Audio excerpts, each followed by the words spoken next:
Hello mga guys, mga Lodi. Meron tayong ginagawa ngayon, isang multi-cab lang na, simple na simple. Ang ginagawa natin dito is nag-wheel align lang tayo.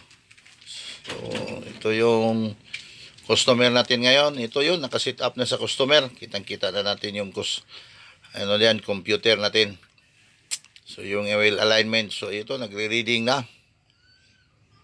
Ina-adjust na sa technician natin na si Saldi Perez or Miles Perez. Ayun, bumabasa na. So, try kong i-post ito, i-vlog ko ito, yung kuha sa aming sekretary. So, yung sekretary, di pa nyo kasi nakita, soon to be revealed yan. Yung mga dalawang sekretary natin. Pag merong customer dyan sa harap, sila ang kukuha. So, try ko itong binablog kung okay bang ko. Ayan, nakita na yung basa na yung apat na gulong dyan. Nakasignal na dyan, diyan sa monitor natin, kitang-kita na.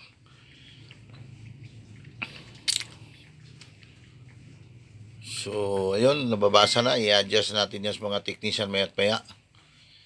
So, kitang-kita na yung apat na gulong dyan.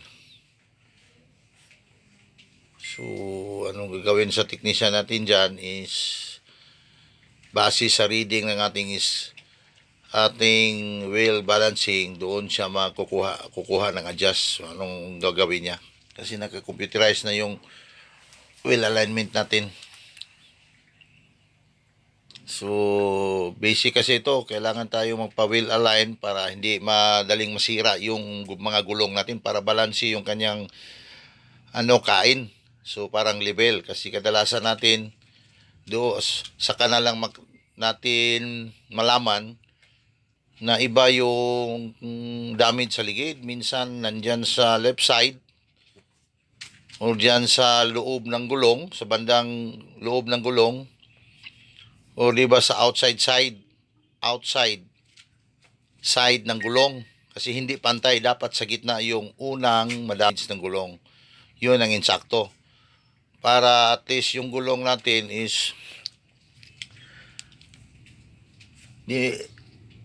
maka lifespan siya, mahaba pa yung lifespan niya. Kasi pag nandyan lang sa kilid yung damage, both sides, mahirap yan. Hindi yan naabutin ng 2 buwan, masira na yung gulong mo. Basta grabe ang kain sa tagiliran, bawat tagilid. So ito, ginagawa na sa technician natin. May signal na, nakailaw-ilaw na. Ayun. Ito na yun, ina-adjust na sa technician natin. Ayan, si Saldi. Yun, si Saldi Perez. So, yung unang in-adjust niya, yung nakapula is yun siguro sa likuran. Yun ang sa likuran. Ayun. Unting adjust lang. Para maging mas mahaba yung lifespan ng ating mga gulong, kailangan natin yan ipa-wheel align at saka wheel balancing. Para pantay yung damage sa gulong. Dapat nasa gitna. So, yun. Mahirap talaga pag may sasakyan tayo. Ang daming binabantayan. Daming maintenance. Kaya pag may sasakyan, dapat may saktong kita para pag-maintain sa ating sasakyan. Mahirap magkasasakyan tayo. Wala tayong income. Kasi parang dyan, para din yung mga bata, kailangan alagaan natin. Ayaw, no? Ina-adjust na. So, para nakuha na yung alignment dyan sa likuran. Maya sa unahan na naman.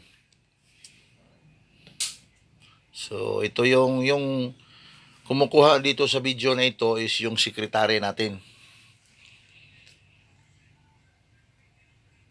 So, parang hindi na pasmado yung kamay niya. Hindi katulad ng dati. So, soon to be revealed ang mga mukha sa ating sekretary. Saka kasi pag magpabo kayo, doon kayo tatawag sa kanila. Yung sa vlog natin, nandun nakalahat yung number. 2 number natin, Smart at saka Globe.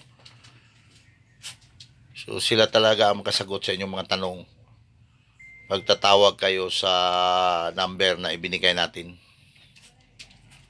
So parang pantay na yung dalawa, sa unahan na lang ang kulang. Ito yung nasa ibabaw ng screen, yun ang kamera papunta sa likuran, yun ang kumukuha kasi apat na kamera yun. Sinasight niya bawat gulong din may nakakabit na kamera na magbigay contact dyan sa ibabaw ng monitor. Yan sa ibabaw ng monitor, parang square na maitim at saka may butas na itim din sa pinakagitna. Yun ang nagbibigay ng signal. So ayun, medyo malapit-lapit na yan kasi yung nakagreen na yun lahat yung gulong sa likuran.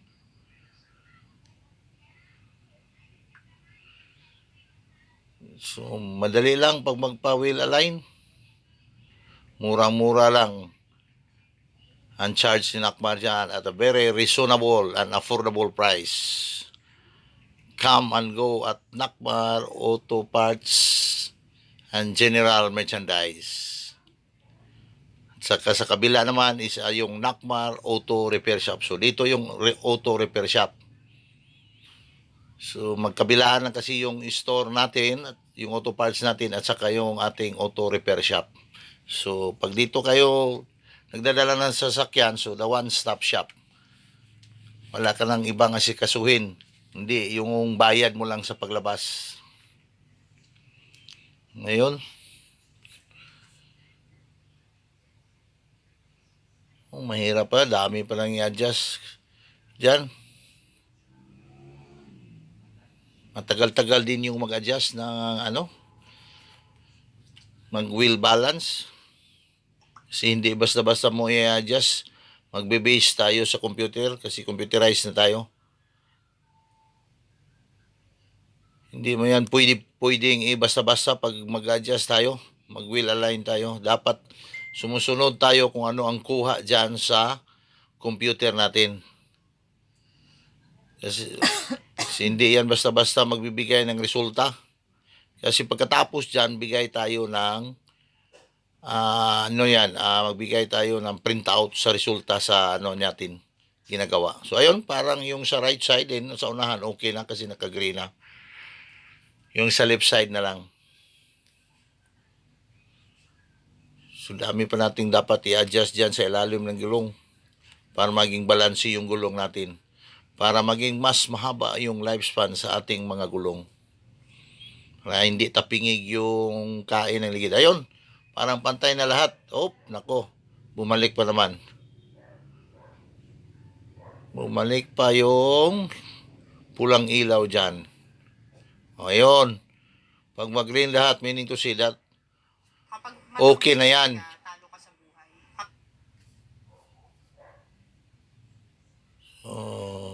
Parang okay na yata yan. Kasi lahat ng gulor nakakulay green na yan, tinuturo-turo na sa teknisyan natin. So mura lang ang singilan natin dyan ha. So no need for you to go to Usamis or Dipolog. So imagine, Usamis from Orquita is 42 kilometers, Dipolog 96 kilometers. So yun, pupunta ka pa doon, babiyahe ka pa para lang magpa-wheel align, magpa-wheel balance. So dito ka na sa Nakmar Auto Repair Shop. The one-stop shop. Ayun, tinuturo-turo na sa teknisyan natin.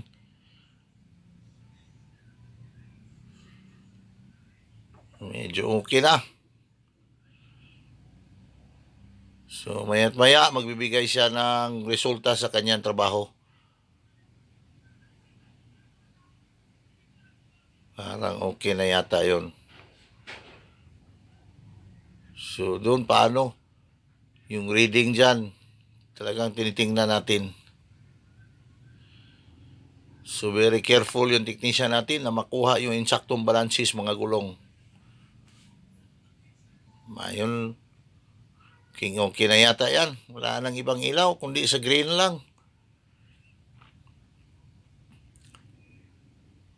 So pag okay,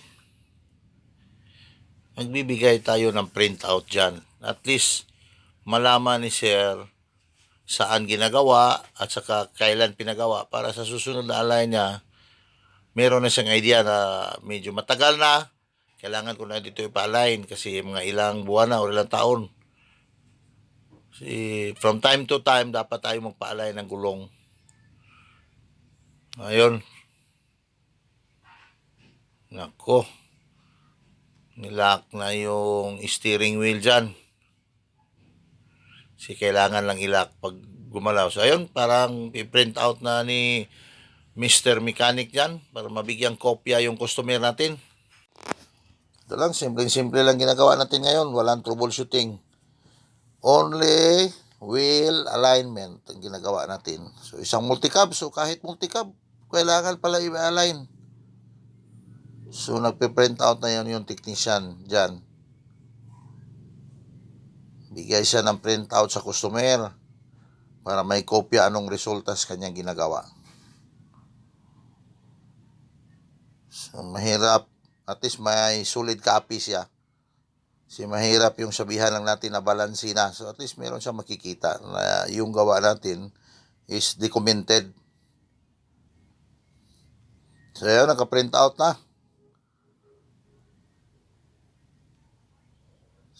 So, ingatan mo yan, sir. Ayun, no, may print out na Nakmar Auto Repair. Hanggang dito lang.